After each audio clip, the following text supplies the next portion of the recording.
یہ بھی ہمارا بڑا سوشل فنکشن ہے، بہت بڑا، اور اس میں فضول خرچیاں ہو رہی ہیں، حرام کی کمائی ہوئی کمائی جو ہے وہ پانی کی طرح بہائی جاتی ہے۔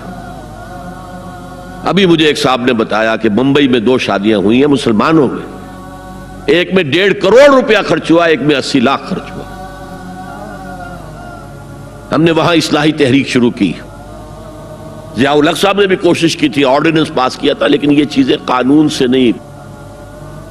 آپ کہیں کہ کسی دعوت میں 50 سے زیادہ مہمان نہیں آئیں گے، وہ 100 آ گئے تو زیادہ زیادہ یہ ہوگا پولیس والوں کو رشوت کا کھاتا کھل گیا، جو یہ پیسے لے جائیے صاحب۔ کبھی کبھی وہ پکی پکائی دیگیں لے جا کے اپنے تھانے میں بیٹھ کے کھاتے تھے، لیکن قانون سے نہیں بدلتا مزاج۔ ہم نے کیا طے کیا؟ دیکھو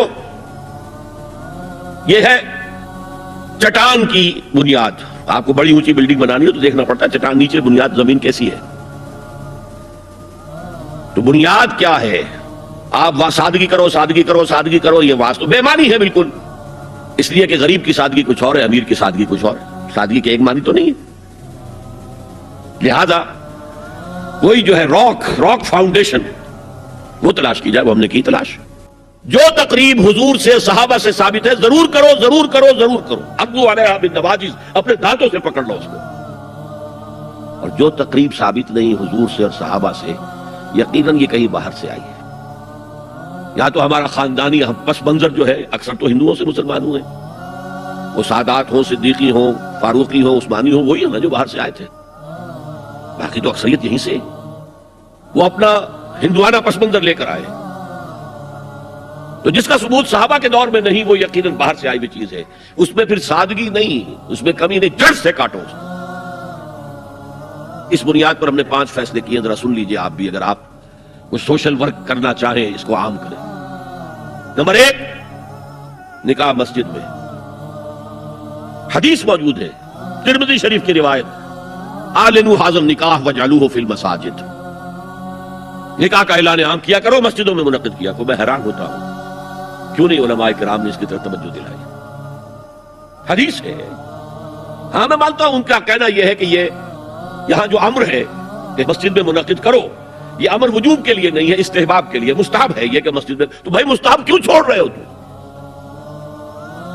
اس لیے چھوڑنا پڑتا ہے، مولوی بیچارے کی حیثیت ہے ہی نہیں معاشرے میں کہ وہ کہے جناب یہاں آئیے میرے پاس، میں نہیں آؤں گا آپ کے گھر نکاح پڑھانے کے لیے۔ وہ اپنا رجسٹر بغل میں دبائے بیٹھا سوکھتا رہتا ہے۔ وہ تو آنی تھی بارات عصر کے وقت، مغرب بھی جا رہی ہے، آئی نہیں، وہ بیٹھا غریب۔ پہلے 20-30 روپے ملتے تھے، اب 200 300 400 ملتے ہیں، اور کیا ہے۔ میں نے انہیں یاد دلایا دیکھو شرم کرو، عیسائیوں نے آج تک اپنے چرچ کی اور اپنے پادری کی عزت یہ رکھی ہے کہ شہزادے اور شہزادی کی شادی ہوگی وہ بھی پادری چرچ میں آئیں گے۔ شہزادے کی شادی ہو رہی ہے تو جو ان کی پارلیمنٹ کے ساتھ ہے چرچ، وہاں شادی ہوگی، وہاں پردہ نہیں ہے، لڑکا لڑکی دونوں آمنے سامنے کھڑے ہو کر قول و قرار کریں گے۔ ہمارے ہاں پردہ ہے تو اس لیے لڑکی کے گھر بھی جائیں گے تو لڑکی تو محفل میں نہیں آئے گی، لڑکی کا ایک وکیل ہوگا، وہ وکیل اجازت لے کر آئے گا، 2 اس کے گواہ ہوں گے، اس کے سامنے اجازت لی گئی، پھر وہ نکاح خواہ کو اجازت دیں گے، وہ نکاح پڑھا دیں گے۔ پہلی بات یہ ہو گئی کہ نکاح مسجد میں۔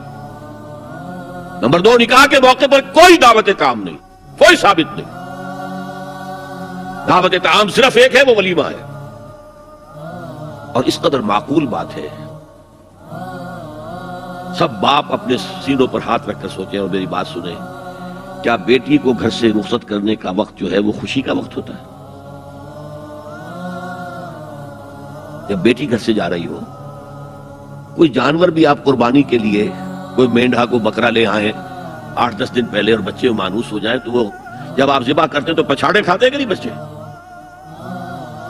اور یہ لخت جگر ہے، نور چشم ہے، 18 20 22 برس گھر میں رہی ہے، وہ جا رہی ہے، خوشی نہیں ہے ماں، صرف یہ ہوتا ہے سائی آف ریلیف کہ ایک ذمہ داری کا بوجھ تھا، اللہ نے آج پورا کرا دیا، اتروا دیا بوجھ۔ پھر بھی اندیشہ ہوتا ہے، پتہ نہیں مزاج ملے نہ ملے، نئے ماحول میں جا رہی ہے، وہاں جا کر ایڈجسٹ ہو یا نہ ہو، اندیشے پھر بھی ہوتے ہیں۔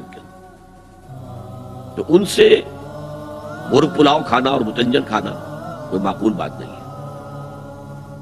معقول بات کیا ہے؟ لڑکا، اس کا گھر آباد ہوا ہے، وہ ولیمہ کرے، اس پر باقاعدہ احادیث اولبو ولو بشاتن، ولیمہ ضرور کرو چاہے ایک ہی بکری ہو تمہارے پاس، ذبح کرو، کاٹو، کھلاؤ گوشت اپنے دوستوں کو، احباب کو۔ یہاں تک کہا کہ بیسا طعام الولیمہ، برا کھانا ہے ولیمے کا کہ اس میں غریبوں کو نہیں بلایا جاتا۔ ظاہر بات ہے مسلی کھلانے کے لیے تو ولیمہ نہیں ہوتا، اپنے احباب کو، دوستوں کو بلایا جاتا ہے۔ پھر بھی میں تم سے کہتا ہوں کہ جسے ولیمے کے لیے بلایا جائے وہ اگر نہیں جائے گا تو اللہ اور اس کے رسول کے حکم کی نافرمانی کرے۔ تو جس رسول نے اتنی تفصیل سے حکم دیا ہو ایک دعوت کا، وہ دوسری دعوت میں بھی خیر ہوتا نہ بیان کرتا؟ جب نکاح مسجد میں اور کوئی دعوت طعام نہیں تو بارات کا تصور، خلاص۔ بارات کس بلا کا نام ہے؟ قرآن میں تو کوئی ذکر ہی نہیں، عربی میں یہ لفظ ہی نہیں۔ اجتماعی طرفین مسجد میں ہوا، نکاح ہوا، لڑکی کو حضرت فاطمہ کو رضی اللہ تعالی عنہا کچھ خواتین جا کر چھوڑ آئی تھی اس حجرے میں جو ایک انصاری صحابی نے حضرت علی کو دیا تھا۔ ان کا تو کوئی گھر بھی نہیں تھا، کوئی حضرت علی آئے ہوں اور آ کر وداع کرا کے لے کے گئے ہوں۔ چوتھی چیز، جہیز کا کوئی تصور اسلام میں نہیں، خالص ہندوانہ رسم، خالص ہندوانہ رسم، خالص ہندوانہ رسم۔ ہندوؤں میں کیوں ہے؟ وہ اس لیے ہے، معقول بات ہے کہ لڑکی کا وراثت میں کوئی حصہ ہی نہیں، وہ تو جب گھر سے نکل رہی ہے وہ دے دلا کے رخصت کر دو، دان دہیج، یہ خیرات ہے، لڑکی کا حق کوئی نہیں ہے گھر پر۔ اسلام میں تو لڑکی وارث ہے، والد فوت ہوں گے وراثت تقسیم ہوگی، والدہ فوت ہوگی کوئی ان کی ہے ملکیت تو تقسیم ہوگی۔ شادی کے موقع پر کوئی جہیز اسلام میں نہیں، قطعاً نہیں۔ غلطی سے حضرت فاطمہ کے جہیز کو جہیز کہہ دیا گیا، وہ جہیز کیا تھا؟ ایک پیسہ بھی حضور کے اپنی جیب سے نہیں تھا۔ اس شادی میں خاص بات کیا تھی کہ دولہا کے ولی بھی حضور ہی ہے، اور کون ہے؟ علی کا کون تھا مدینے میں، اور دلہن کے والد بھی حضور ہے۔ اب حضور پوچھتے ہیں حضرت علی سے تمہارے پاس مہر دینے کے لیے کچھ ہے؟ عرض کیا میرے پاس تو کچھ نہیں ہے۔ وہ فقراء صحابہ میں سے تھے، فرمایا مہر تو دینا ہے، تمہارے پاس ایک زرہ ہوتی تھی؟ جی ہاں زرہ تو ہے۔ انہوں نے یہ سمجھا زرہ تو جہاد کے لیے ہے، کوئی دولت تو نہیں ہے۔ فرمایا جاؤ اسے بیچو یا گروی رکھ کے قرض لے کر آؤ۔ وہ گئے، حضرت عثمان نے خرید لی اور کچھ دنوں کے بعد واپس کر دی ہدیۃً، یہ زرہ میں ہدیہ آپ کو کر رہا ہوں۔ اس وقت اگر کہتے چھوڑو علی، کہاں لو میں پیسے دے دیتا ہوں تمہیں، تو ان کی طبیعت پر بار ہوتا۔ اس پیسے سے حضور نے کچھ پیسے گھر بھیجے اندر، دلہن کو ذرا تیار کر دو، اور کچھ پیسوں سے وہ ایک گدا جس میں کھجور کی کھال بھری ہوئی تھی اور 2 تکیے جس میں کھجور کی کھال بھری ہوئی تھی، ایک مشکیزہ، کنویں سے پانی تو لانا ہی ہے نا، ایک چکی، جو ہو یا گیہوں ہو پیسنا تو ہے نا، کوئی 1-2 برتن اور، اللہ اللہ خیر صلی اللہ، یہ تھا جسے جہیز کہتے ہیں، جس میں ایک پیسہ بھی حضور کا شامل نہیں ہے۔ وہ حضرت فاطمہ کا مہر تھا جسے بنایا گیا، ورنہ مدینے ہی میں دوسری آپ کی صاحبزادی کا نکاح حضرت عثمان سے بھی ہوا، کہیں ذکر ہے جہیز کا؟ حضرت عثمان کا گھر بھرا ہوا، ہر چیزیں موجود، وہاں تو جہیز کا تذکرہ نہیں۔ بہرحال یہ شادی کو آسان کرو، زنا کو مشکل بناؤ۔ یہاں شادی کے لیے 9 من تیل ہوگا تو رادھا ناچے گی، ورنہ یہ کہ بڑی ہو رہی ہے، عمر ہو رہی ہے، سب کچھ ہو رہا ہے، لیکن کچھ تقاضے تو ہے نا، آخر کچھ تو کرنا ہوتا ہے نا، آخر کچھ نہ کچھ لوگوں کو تو کھانا کھلانا ہی ہوتا ہے نا، بارات تو آخر آئے گی ہی نا، کچھ نہ کچھ تو دینا ہی ہوگا، کچھ جوڑے کپڑے، کچھ۔ یہ اسلام کا فلسفہ جو میں نے 4-5 باتیں آپ کو بتا، فلسفہ یہ ہے کہ لڑکی کے باپ پر ایک پیسے کا بوجھ نہیں، انہوں نے لڑکی پال پوس کے تمہارے حوالے کر دیا، اور کیا چاہتے ہو تم؟